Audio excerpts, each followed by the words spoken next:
Because oftentimes parents and their kids really never get the chance to talk about sex, and experts say the big reason for that is because many teens and even some of their parents say it can be really uncomfortable to talk about that issue. Yeah, I remember the talks when you were younger. I didn't have one. You didn't have one? Uncomfortable, I think, is a good way to describe it. Well, that's why today Logan High School hosted a nationally known speaker who's hoping to make that communication easier. News Channel 8's Bart Winkler has the story. A lot of us are kind of afraid that if we say anything, they're going to somehow, make it into an argument, or they're just going to harp on us. There are many reasons why teenagers choose not to talk about sex with their parents, and why parents aren't comfortable talking to their kids about it as well. Mike Domish is hoping to change that. We take sort of the cover off the issue and make it more easy to talk about and say, yeah, everybody's dealing with this. Let's be open, let's be honest, and let's give parents some really easy ways to open up these conversations. By opening up that communication, Domish hopes students will understand how to deal with sex and intimacy. We show students a very simple, easy way to have respectful relationships, respectful intimacy situations, so that their boundaries are always respected. To talk to your partner, not just assume they know something or they don't know something. I've learned a lot about respecting your own limits and that you really don't have to do anything until you're ready to. And by establishing these relationships, Domish hopes sex is something parents and kids won't have problems talking about. A lot of parents dread, sort of fear, these conversations about intimacy and dating when it comes to the teenagers. We're going to teach them how to make it fun so the teenagers actually want to engage with them. In La Crosse, Bart Winkler, News Channel 8. Now, in response, Domish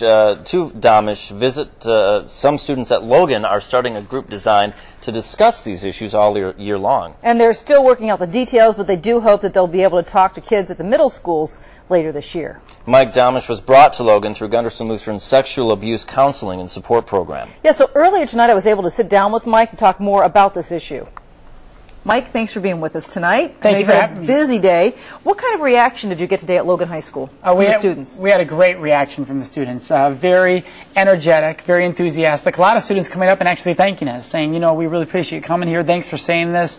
Our fellow students needed to hear this, both from men and women. In fact, we had one young man that came back out at 5:45 because he knew I was speaking at 6:30 to sit down and just have some time to talk and share and ask questions. So just really overall wonderfully positive feedback. Now, that was during the day. Now, tonight, you got a chance to address a lot of the parents over at Logan High School. What kind of questions were they asking you? Did they get a chance to ask some questions? They did. It's a very open forum that we had tonight so that they could ask questions, sort of look into the issue a little more deeply. And really what we look at is their biggest fears, their biggest concerns, you know, which are my child becoming too sexually active or my child being sexually assaulted or raped on a date, those major concerns, and how we can help parents address those issues. All right. Now, your organization is called the Date Safe Project, and you really have a very personal reason why you felt this message needs to get out there. Now, why is it? What happened? Yeah, what happened was I was in college at the time when I received a phone call that the youngest of my sisters had been raped back here in Wisconsin, and it just devastated me. I couldn't believe what I was hearing, and watching my family go through that pain, my sister go through that pain.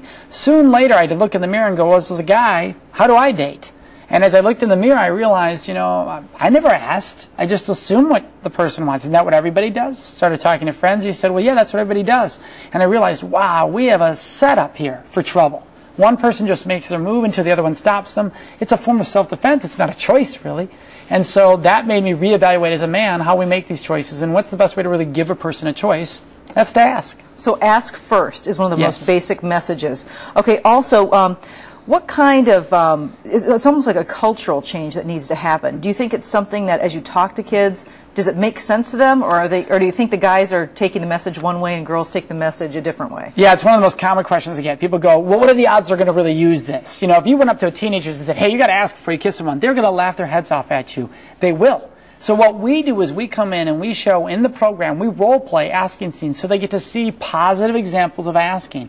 And what teenagers say when you ask them, you say, all right, so you don't ask, you just go for it. Is it awkward? Yes, they admit that. Is it weird? Yes. Are you afraid of rejection? Yes. So help me out again. Why don't you ask?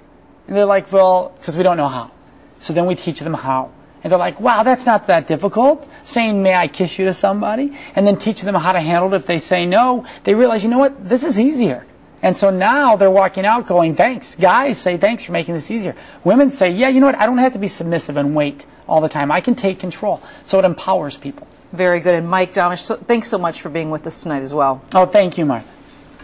So hopefully it'll be easier for kids and parents to talk about that. And if you'd like more information about Mike or his organization, you can always go to their website at www.datesafeproject.org. What a great idea. I'm surprised somebody didn't think of this before. I know, and he's so open about it, too, which I think makes it really approachable for kids. Helps everybody out all the way around. Yeah.